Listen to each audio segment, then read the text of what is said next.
उपदनगढीको दृश्य हेर्न सक्नुहुन्छ।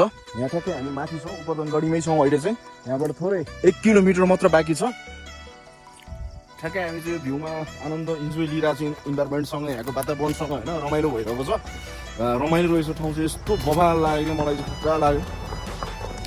गाडीहरू आउँदै जाँदै गइरहेको छ होइन, हेर्न सक्नुहुन्छ यो दृश्य।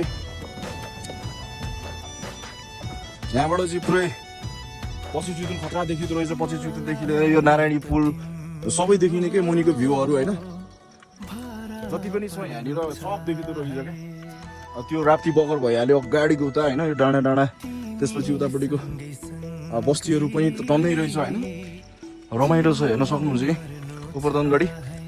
हजुरहरूलाई मैले भनेको थिएँ ब्लगमा 20 दिनभित्र जान्छु भनेर, तर आज आइपुग्यो, 5 दिनमै आइपुग्यो भनौँ न उपदनगढी। अब धेरै छैन, यहाँबाट 1 किलोमिटर उयो डाँडै हो, उपदनगढी डाँडा हो, आइसक्यो।